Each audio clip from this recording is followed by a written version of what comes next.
Hi, everybody. Welcome to the webinar on pensions auto-enrollment. While we wait for people to join, we're just going to put up some poll questions. So it would be great if you could put a response to the questions in, and we'll discuss it at the end of the webinar. So we'll just wait a minute or so just to allow people to join.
Okay, everyone. We'll make a start if we can. I know people are still joining, but I don't eat into any more of people's valuable time today. Delighted to have you here for today's webinar, where we're focusing on auto enrollment. I'm joined by my fellow partner, Catherine O'Flynn, who's going to assist with the pensions aspects, with the employment aspects of auto enrollment, and also feed into some practical steps that employers need to take now. But before I get into the meat of the webinar, I'd just like to flag an event that we have coming up. I'm delighted that next month on the 10th of November, I'm going to conduct an interview with Minister Calleary, where I'm going to scrutinise auto enrolment and all things pensions in a little bit more detail. So I'll be discussing with the Minister. Auto enrolment has plans for the future in terms of retirement benefits in Ireland, and also maybe discuss state pension age and other elements that may interest the audience here. So I know there's a link that's popped up that you can feel free to click on to sign up to that event. And also you'll be notified of it and the ability to sign up to it in the survey that will be sent after today's webinar. And I'd just like to flag, if you do have any Q&A, and invariably you do, and I think every one of these sessions, uh, and we've been loaded with questions at the end. If you do have questions as we go along, please do use the Q&A function to put them, and myself and Catherine will do our very best to answer as many as we can at the end of today's session, which I suppose brings me nicely into what is today's session about, because I'd say we've probably all been inundated at this lick on what auto enrollment is, when it's coming in, what it's going to mean. We've all seen the fancy pictures of the ice cream and the cherry on top. Well, what I hope to do today is look at auto enrollment, but because I think we need to focus on what it is. So I'll briefly focus on why we need it, the current position, design, and potential issues. But I think the real meat of today's webinar is going to focus on basically what I've been dealing with for the last probably 6 to 8 months. So in-depth questions on auto enrollment, how it's going to work, potential issues, and really practical steps, because we're entering into the final stretch of the auto enrollment journey. We only really have less than 3 months before it comes in, and I don't think people are going to be spending the Christmas period getting their houses in order in terms of auto enrollment and getting it in place by the 1st of January. So we're going to look at quite a lot of practical problems that I've dealt with, and Catherine too, and solutions that we've seen to those issues that we can flag to you to hopefully avoid any sort of situations that will crop up between Halloween and Christmas that you don't want to kind of deal with. But I think the first step is to kind of just focus on what is auto enrollment, why do we need it? So I'm going to briefly have a quick look at this. So next slide, please. So why? It's kind of well versed. Why do we need a pressure on state pension? So our state pension is generous by European standards, but as we look at the changing demographics in Ireland, certainly there's going to be more pressure on it in terms of the rate of payment or the payment with the date at which payments made. So the state retirement age. Low level of pension coverage. So we've a low enough coverage, 34% will rely solely on the state pension. Now, that's not to say that they would also have other assets such as property over and above that, but relatively low level of coverage. Living longer, great issue, but we are. Generation of renters, this is something that is being focused on more, and I've seen it even in budget submissions. And I heard it on the radio where the head of the Alone charity was flagging that this is an issue that's coming down the tracks. And there's going to be greater focus on this as property economics and kind of pensions law interact. So we're going to see people renting and also relying on the state pension. And there's an issue there in that the state pension isn't going to sustain someone in rental terms and also in what they need for life, not just necessities, but holidays, cars, and whatnot. So the journey started off Pensions Green Paper 2007. I don't know how many people would have access to the green paper anymore, but I do remember that that's where the whole AE journey was floated. And it's important to know, I suppose we are the only country in the OECD without an auto-enrolment type pension in place. So we're probably lagging behind. Different approaches. I've previously flagged how the UK had worked, and I can certainly discuss that in more detail if somebody's interested. But the UK, they are seeing certain issues coming out in terms of people opting out when the economy hit a bump. So their opt-out rates are changing somewhat. And also the UK, you have seen various legislative changes through the years that have impacted on pensions in the UK, such as early access to retirement amounts and whatnot. So there are certain issues with the UK, but generally speaking, the AE system in UK, Australia, which has the super funds, and New Zealand have worked well and have certainly enhanced people's retirement benefit package. So that brought us all nicely to the Auto-Enrolment Savings Act to 2024. I'll flag in a later slide some of the important aspects of that act, but that's really the legislation that you're going to be hearing about for the next few years because it really underpins everything to do with auto-enrolment, whether it's contributions, eligibility, investment, or the structure of the oversight body and NACERA. So it's the kind of primary piece of legislation, the Pensions Act, as it were, for auto-enrolment. Next slide, please.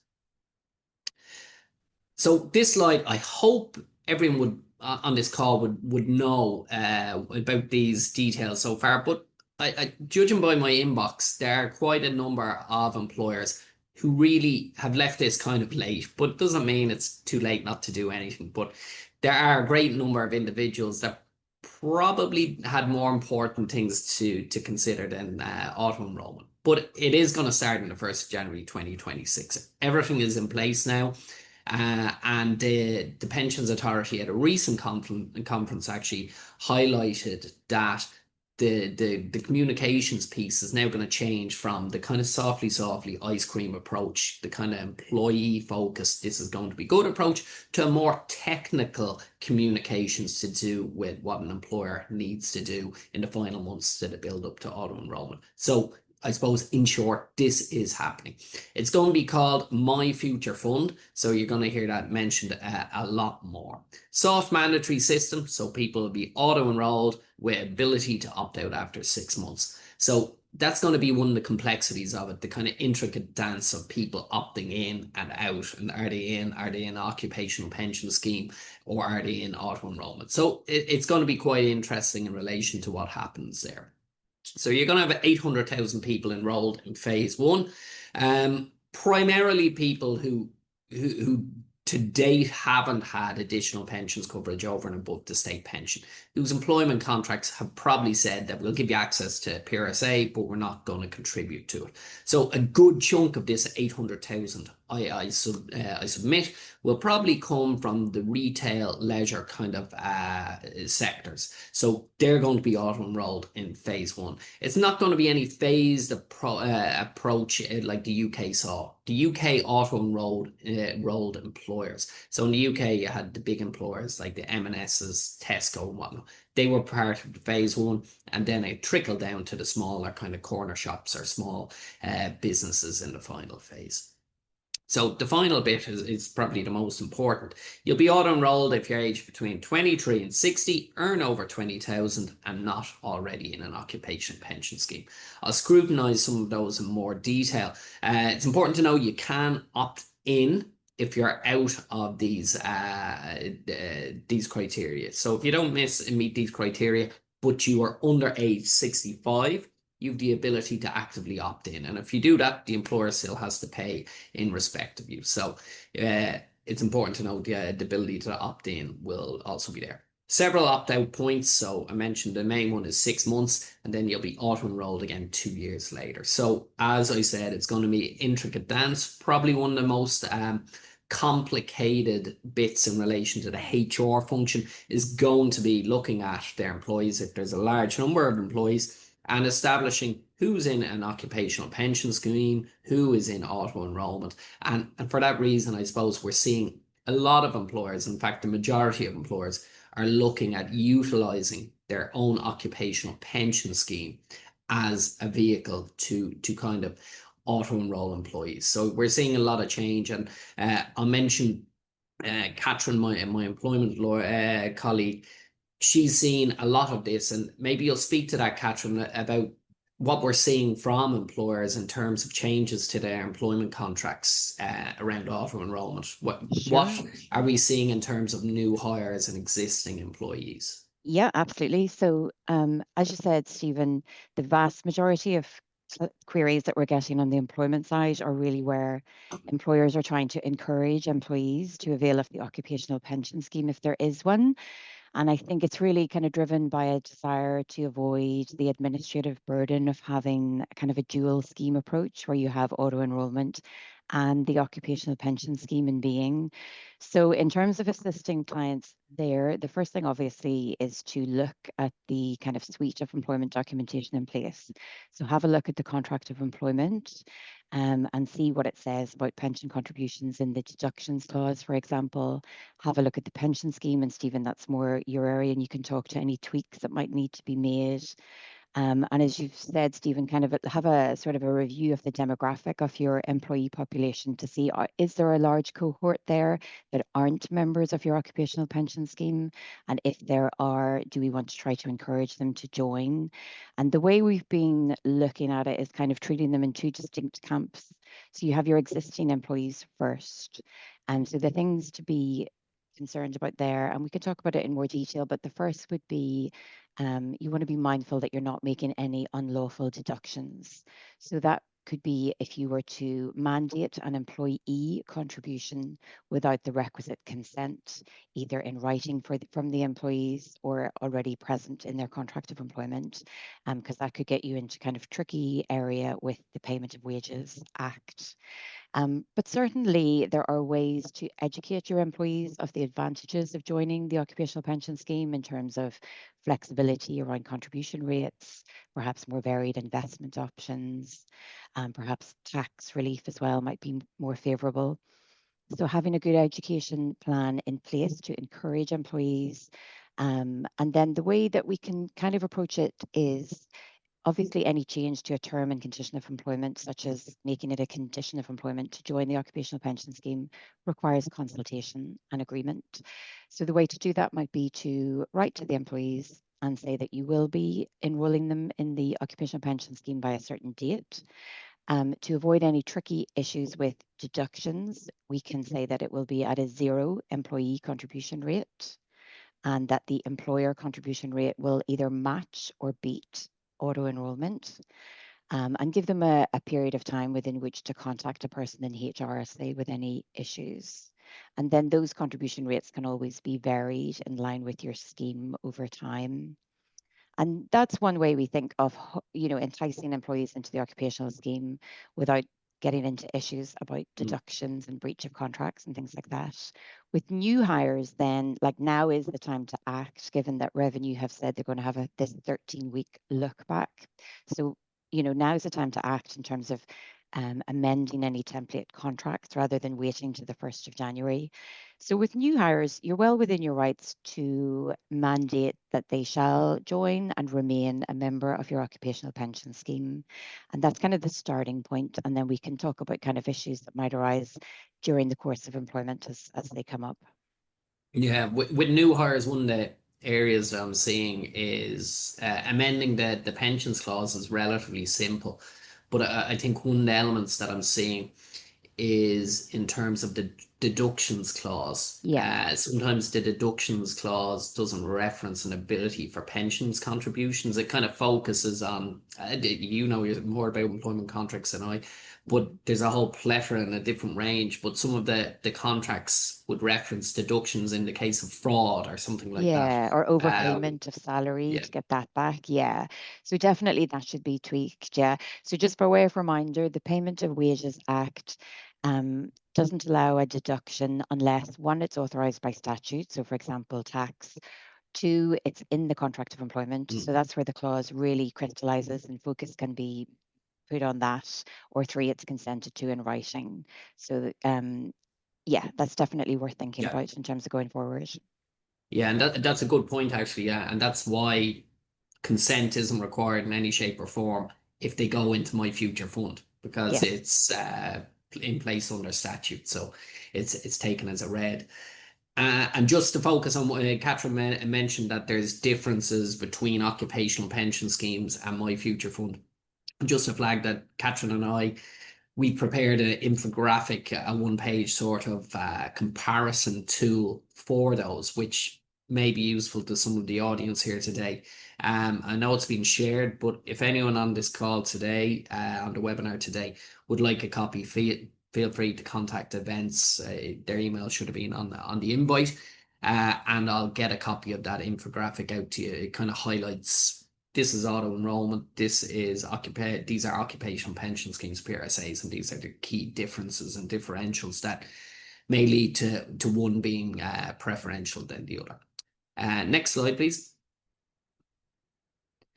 Okay, so this is really an important slide because this will kind of emphasize how much it's going to cost. So you can see the employer-employee contributions, and the contribution structure. It's one of the criticisms possibly laid at the auto-enrolment design, but it's also something that's going to get the public buy-in, I suggest, excuse me. Because auto-enrolment, the kind of contribution structure mirrors the SSIA approach that we had several years ago that was overwhelmingly popular and understood. So it's kind of uh, contributions based on what the employer puts in. So it's a simplified approach as opposed to the tax relief system, which operates in occupational pension schemes, which can be a bit of a minefield and hard to communicate. So you can see the contributions will increase over a 10-year period, maxing out at a 6% and 6% employer contribution rate and a 2% contribution from the state. Effective tax relief there of 25%. No ABC, so it's a very structured design. So there's no ability to contribute over and above that, which would highlight one of the benefits of existing occupational pension schemes. So opt out after 6 months. It's going to be simplified funds. So there's three different funds. Drawdown is linked to the state pension age. And then, as I said, effective tax relief, 25%. Next slide, please. So as I flagged, the oversight body is NACERA, so the National Auto-Enrolment Retirement Savings Authority. They're going to be in charge of the whole operation. So any communications that go out to an employee will be on NACERA headed note paper as opposed to any of the investment managers. So register providers, high, medium, low risk funds. So all contact through NACERA. Tata, based in Donegal Consultancy Services, they have a 15-year contract to administer the scheme, and they really come with a high degree of knowledge, having operated the Nest arrangement, so the auto-enrolment arrangement in the UK. So a very similar arrangement. Investment managers have been appointed, Irish Life, Amundi and BlackRock.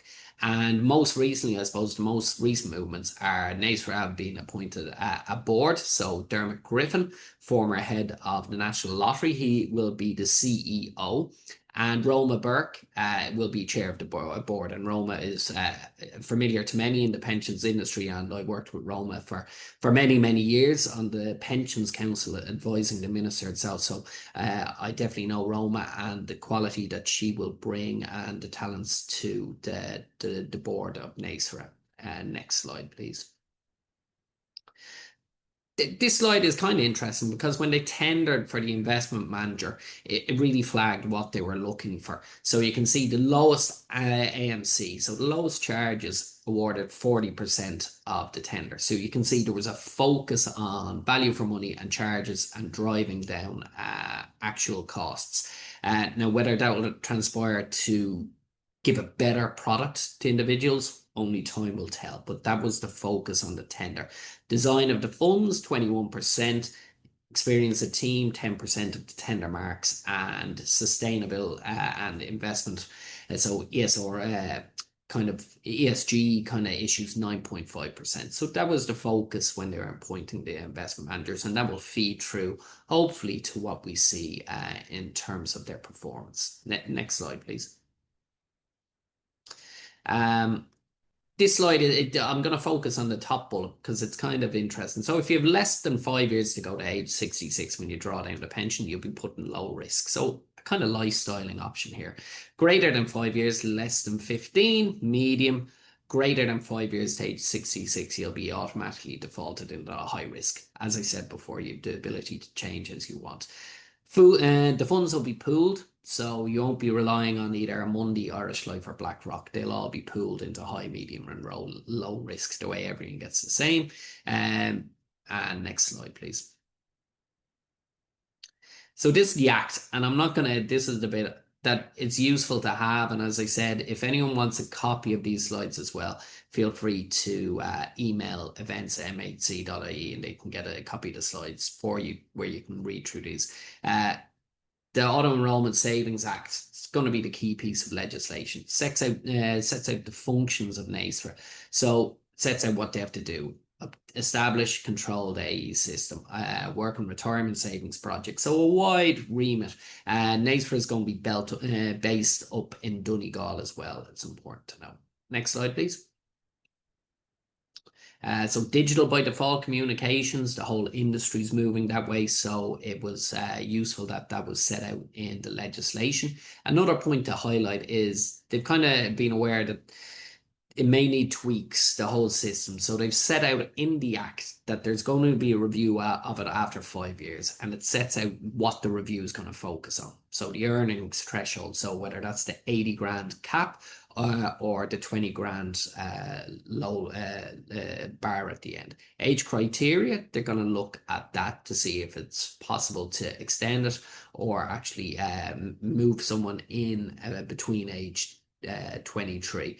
I was of the view at the time that there should have been the ability for individuals to sign up infant children and to actually move their children's allowance, if they so desired, into a retirement fund. And I thought that could have been a revolutionary change because you get people in from age 0 into a pension scheme, but there wasn't the appetite whatsoever in changing the method of children's payment and routing that into a pension scheme.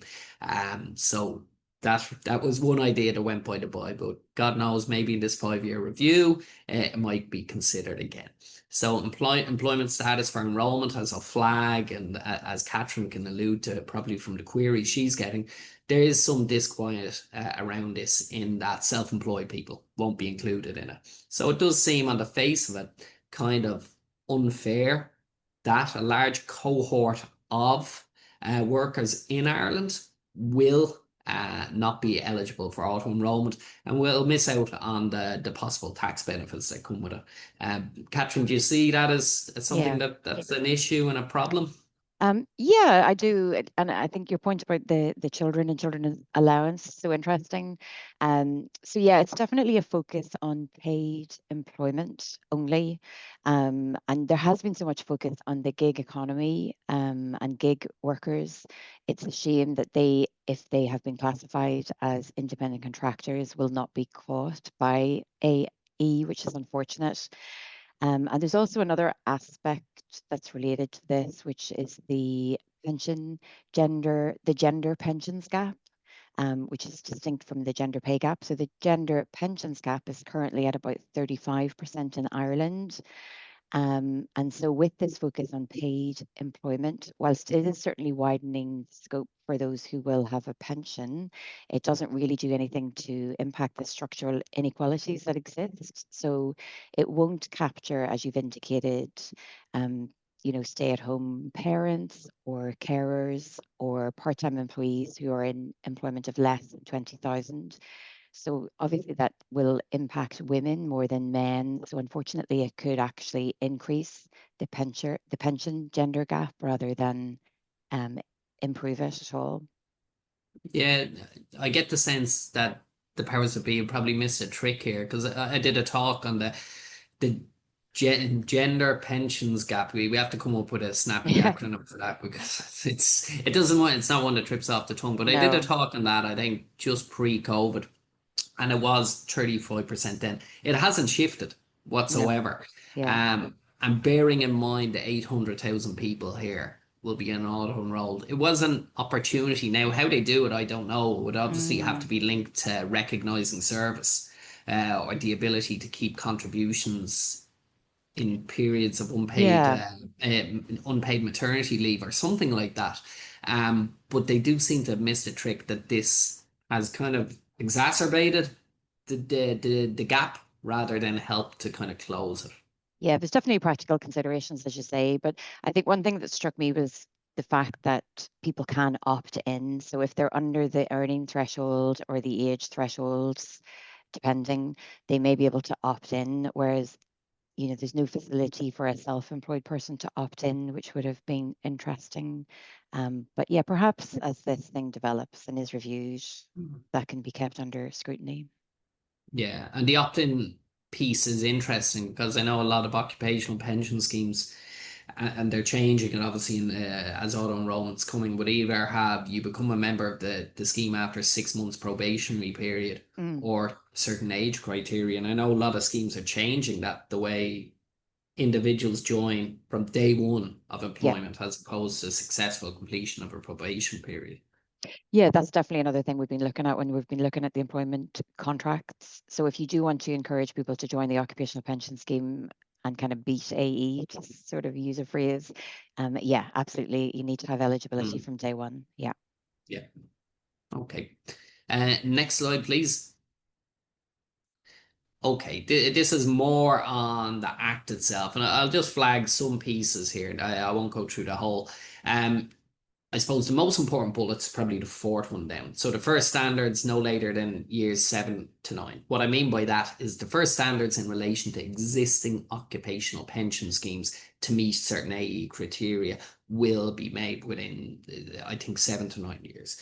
So at the moment, if you have employees who are in an occupational pension scheme to which either the employer or the employee contributes, and that is through payroll, the way revenue can see that, then they won't fall into AE, uh, because they'll be in basically a qualifying pension scheme.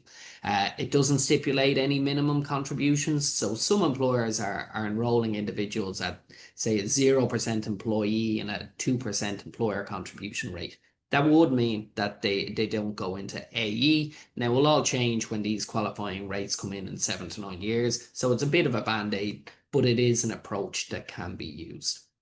Another bit, any unclaimed balances, which you'd imagine there'd be quite a lot, will go into the dormant accounts fund and managed in the manner that that fund is currently managed. Then the Act has various compliance enforcement provisions. they'll probably come out in the next wash because in the next few months, because you'd imagine there'll be strict enforcement of this after it being set up. NACERA and the government won't want to see individuals flouting it and either blocking people's entry into the AE system or not paying contributions whatsoever. So the Act sets out the enforcement provisions there as well. Next slide, please. So problems, and this is where the kind of meat of the presentation is going to be. So what are the issues? As I flagged, taxation is a problem because you have two tax systems. You have the relief system that we currently have, and you have the SSIA kind of approach that's been adopted with AE. Makes it difficult to assess what is better for employees. So it kind of is difficult, and you wonder if one of the systems will change to match the other, be it occupational pension schemes will do away with the relief system in years, which seems very unlikely, or whether the auto-enrolment system will adopt more tax relief. Self-employed, as Catherine flagged, this is an issue with the gig economy out there. Also, you've got issues with individuals who have a number of different employments. So will those employments combined bring them over 20,000 euros? And what's the problem there? Because employers won't really have visibility of the total wage of these individuals until they get a notification from NACERA that they have to contribute X amount by virtue of that individual's cumulative salary going over 20,000. Challenge for payroll providers. I know most of the providers now seem to be up to speed and they're doing various presentations themselves about systems they have in place. So I think that was a problem in the UK, but I think we seem to have learned from that, and most payroll providers seem to be well placed for the 1st of January. Administration challenge. You're certainly going to see this when the system gets off the ground, that there's going to be so many transactions between various entities. There's the possibility for issues, and that feeds into the kind of data protection issues and problems that might exist as well, being members' personal information flowing between different organizations. And that on that point, it's actually interesting to note. While doing a bit of the research for this, I just Googled what's out there in terms of auto-enrollment, and I can see there's a whole vast plethora of organizations, some I've never heard of, offering to assist companies, employers, even professionals in terms of auto-enrollment implementation. So it's just important that you do your homework in terms of these organizations, bearing in mind everybody's talking about scams and whatnot these days, that these organizations are legitimate and there to help you as opposed to themselves. But just a flag, there's a lot on the web out there, and some organizations that I've never heard of and appear very new. So just I suppose be careful with any last minute prep you're doing in relation to auto enrollment. Standard fund threshold. This is a kind of a first world problem, but you've individuals that have hit or are about to hit the standard fund threshold of 2 million euros. So if you've got a pot of 2 million euros, these employees may have come to an agreement with their employer whereby they can opt out of the occupational pension scheme. Something to bear in mind is that notwithstanding that agreement, they'll be enrolled in auto enrollment when that goes live. So they'll be paying into a pension scheme, notwithstanding they've already hit the SFT, and that could have taxation issues. One of the big problems was employers were unable to force employees to enroll in their own scheme as an AE vehicle. So that's led to a lot of work really for myself and Catherine in the employment space in terms of how to manage this. UK, as I said, they auto-enrolled employers. Lack of fund choice. I think they've got it correct, actually. I think that the three kind of options will be enough to provide choice and also not so much as to bamboozle individuals. So I think that's, if they want to maybe look at that in 5 years, they can. But I think for the moment, based on the audience of AE and My Future Fund, I think it's a good sweet spot. Managing opt-outs, opt-ins, this is going to be a big problem for HR. Who's in, who's out, who can opt out after 6 months, who's in our occupational scheme.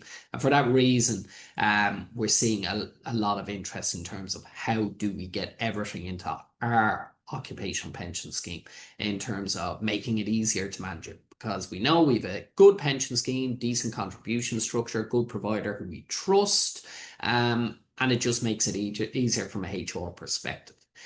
New hires, we flagged that, and Catherine flagged that in relation to issues and what we're seeing. Next slide, please.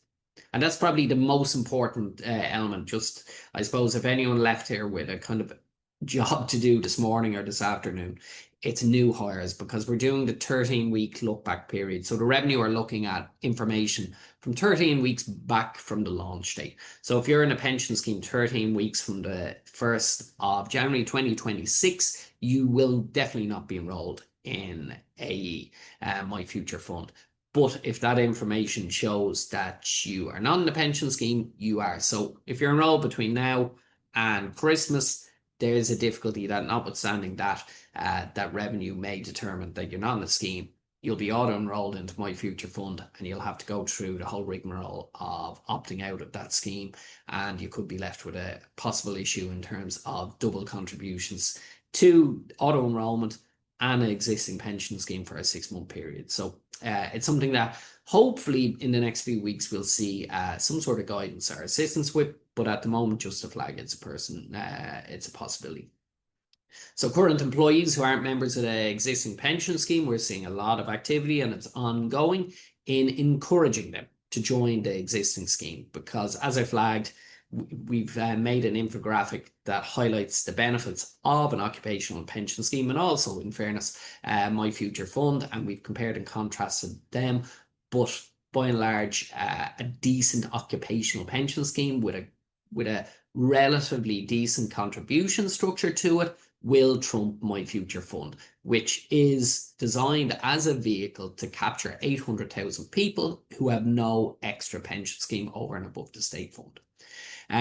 There'll always be one. So just to flag to the HR teams, you will always get one person who says, I want to be part of My Future Fund, irrespective of how good the current arrangement is. So I think you've just also got to be prepared how to manage that individual.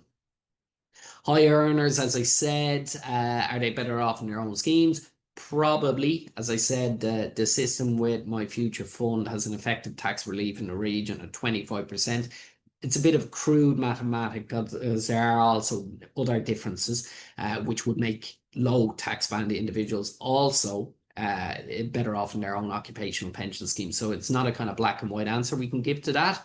So generally speaking, they are better off in an occupational pension scheme. Viewed as a threat to the state pension, and this is something that I'll certainly flag with Minister Gillick when I speak to him in a couple of weeks' time.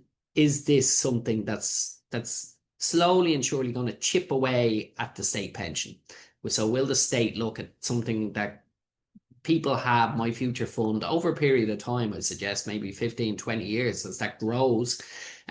Is it something that can chip away at the state pension, be it changing the retirement age from 66 or actually changing the amount payable? It will certainly give the government more options, I suggest, but it'd be interesting to see the minister's view on that. In some circles, there's a lack of trust between the state kind of interfering in private pensions. You can see that before with the pensions levy, National Pensions Reserve Fund, the latter, which was used as part of the bailout, and the pensions levy, which was the same, which is a 0.5% tax deducted against all private pension schemes, which was seen as a very crude mechanism at the time and not very popular. But it fed into an element of mistrust in relation to this system. I'm not going to flag some of these, but you can see there were various voices that said the state should really just maintain total control over this. It should be seen as a state pension plus or something, because this model, essentially, the individuals will save the money as you would in a standard DC scheme, and at retirement they'll use that to go off to purchase benefits the exact same way as you would in a traditional pension scheme. So should that have all been under one umbrella managed by the state? There wasn't an appetite in government circles, I take it, to kind of effectively guarantee the whole system. So that wasn't a runner from the get-go. As me and Catherine, we've discussed, it has an assisted gender pensions gap, 35%, not really shifting. So it'll be interesting to see if the tweaks around it, if we can use this in time to help to bring that percentage down. Next slide, please.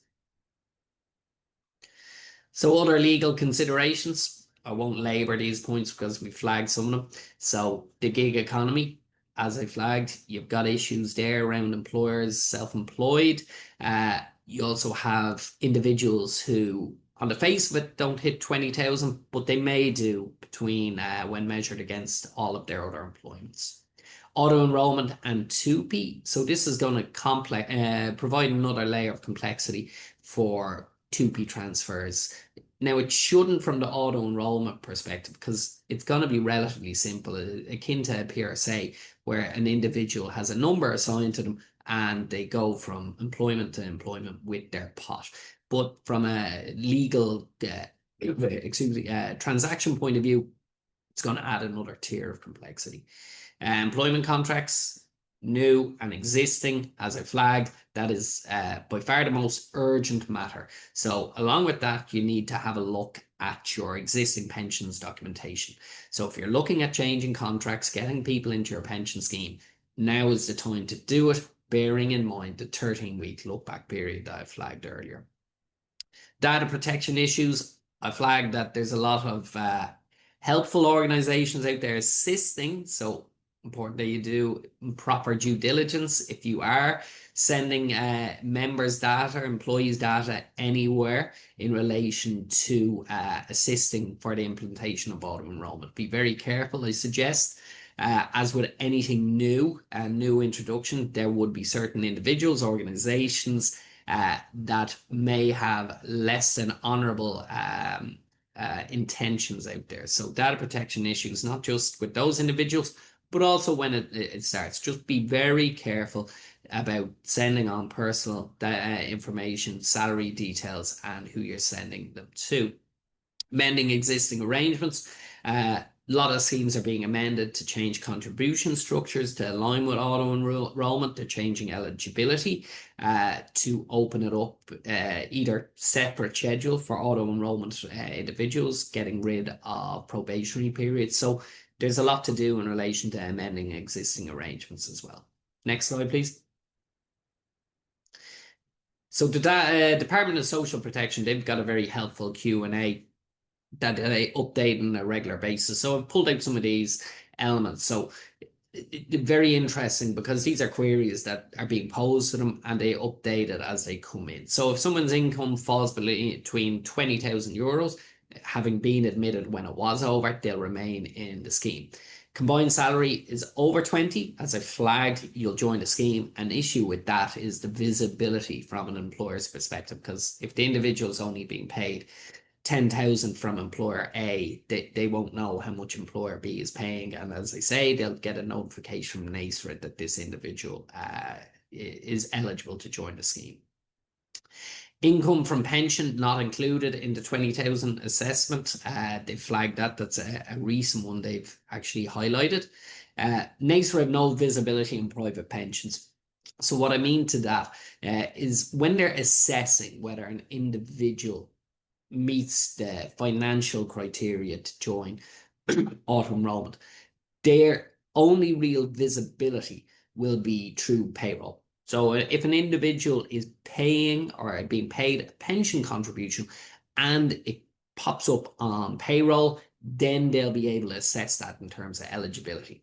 So if an individual is not paying directly through payroll into, say, a private pension, they won't know that. So they flagged that you can contribute to both, but obviously bear in mind there'll be taxation consequences to that.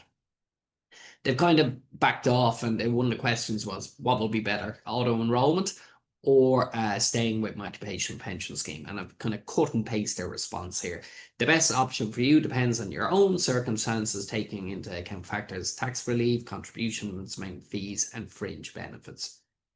So very much go off, do your own homework, and figure out which is better. As I flagged, the key is the payroll system. What information is going to go through that? Failure by employers will lead to fines and repayments with interest. So they flagged that. Will small employers get exemptions? No. As I said, in the UK, different system where large employers were enrolled first, then smaller employers. Small employers have to get up to speed at the exact same time in terms of their obligations. But I would say there's less obligations in the Irish system because, as I said, it's the individuals being enrolled as opposed to organisations. Definition of employee is the same for the tax purposes. So if the revenue data doesn't show active contributions and the employee meets the age criteria, then they'll be auto-enrolled. So the key is the payroll information that the revenue can see. Next slide, please. Now, MyGovID. So this, everyone will need, an employee will need a MyGovID. And I don't know if anyone's been involved with getting a MyGovID. I had to go through the rigmarole when renewing my driving license, and it was slightly laborious. Now, I don't know whether it's got easier because that was post-COVID, but it's a slightly painful process to get a MyGovID and involved shock horror physical queuing. So the employee portal will need a MyGovID. At the recent talk, it was highlighted that the employer portal, is planned to go live on the 1st of December. So that is the portal where the employees will be able to engage with NACERA in terms of their own employees. So that's going to go live on the 1st of December 2025.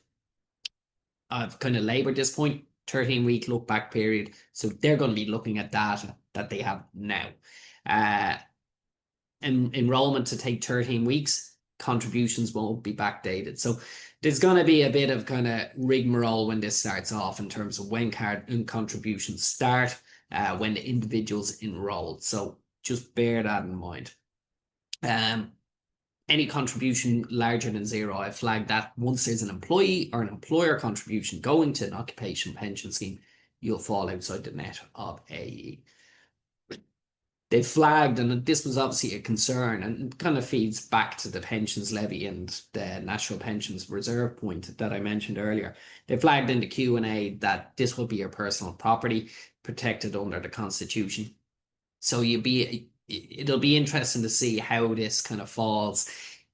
It's a talk in itself in terms of pensions and bankruptcy and access to pension funds and bankruptcy. So it'll be interesting to see how this structure will apply if an individual went bankrupt.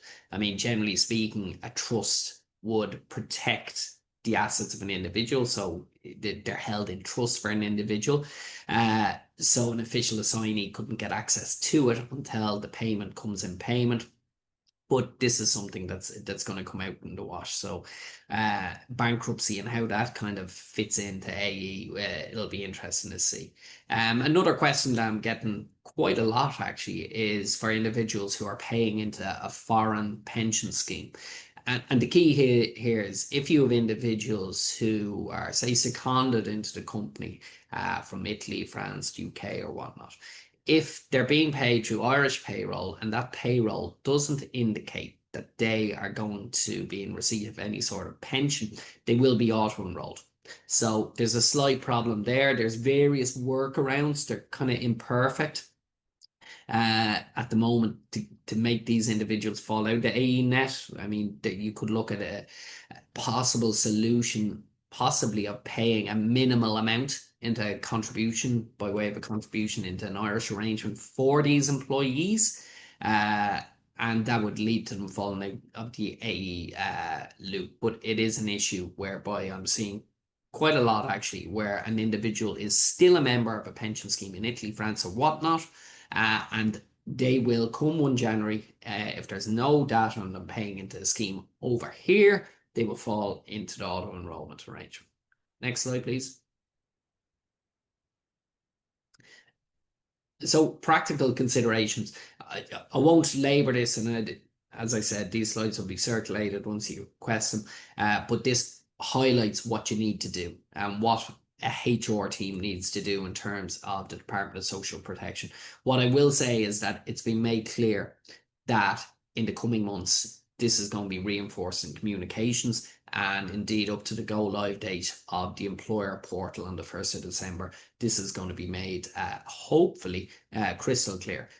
It's designed, I suppose it's important to note, to be low administration from an employer's perspective in Ireland. It's essentially going to be foolproof and it's been said at numerous presentations I've gone that it'll involve literally 3 or 4 clicks. Now a lot can go wrong in 3 or 4 clicks, I suggest, but it's going to be as simple as possible. But just bear in mind that over the next few months, communications are going to be put out on how it will actually work, what an employer, what a HR team actually need to do. Next slide, please.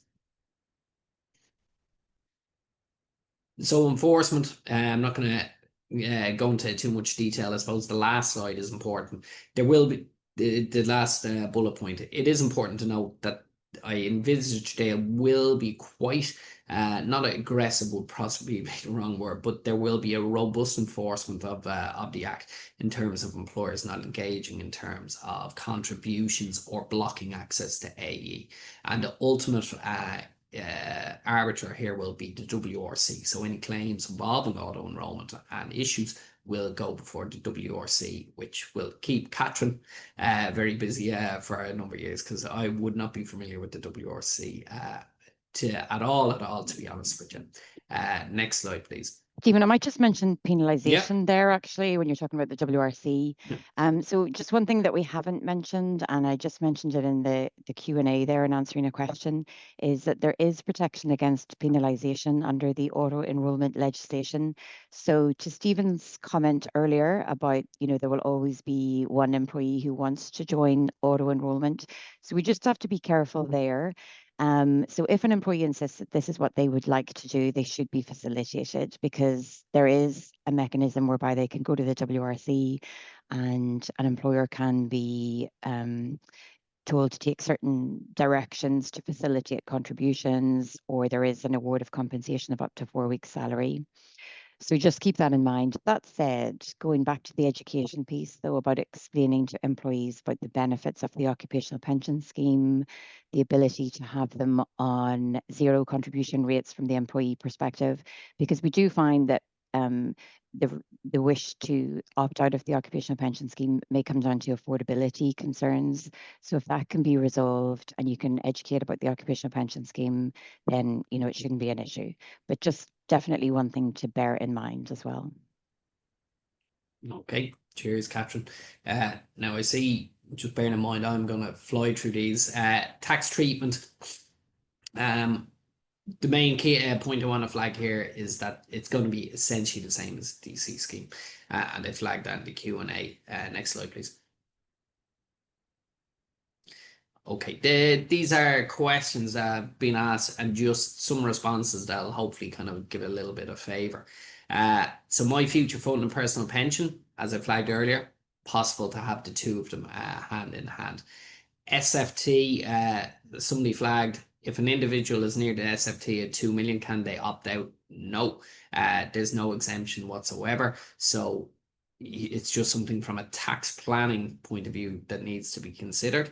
A new employee in my future fund and doesn't want to leave would join the company subject to T's and C's. So essentially, they're if hiring an individual and they're in my future fund and they come to HR and say, I'm in my future fund, I don't want to leave, then subject to what Catherine would say here, my take on this would be that you say to the employee, sorry, here's the T's and C's. The T's and C's clearly state that you have to join our occupational pension scheme and your benefit in my future fund will be deferred. So correct me if I'm wrong on that one, Catherine. Yep, no, Beyond agreed. your T's and C's. Yeah, no, Okay. that's agreed. Yeah. Women penalised in maternity leave, and we flagged this about the gender gap and how this will not really solve it. Was it ever going to? I suppose another question, but yeah, there is an issue with unpaid maternity leave because the contributions to my future fund would stop, just the same way as an occupational.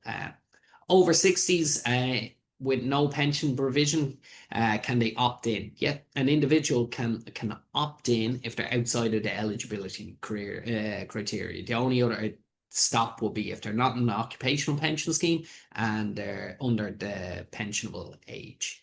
Can an employee open a separate PRSA AVC and still be in AVC and still be in AE? It all depends on how those contributions are coming in. If the contributions to those are coming out of payroll, then NACE will see that and they won't be in the My Future fund. So it depends on how the contributions are routed. And then also, if there's a personal pension and auto-enrolment consideration needs to be given to the tax. I see one solution, and somebody asked me, could we use AE for a probation period and then after 6 months past move them into an occupational pension scheme? I wouldn't be in favour of that. I think I put my response. It's a very clunky situation because you're going to be auto-enrolled for 6 months, go through the hassle of opting them out.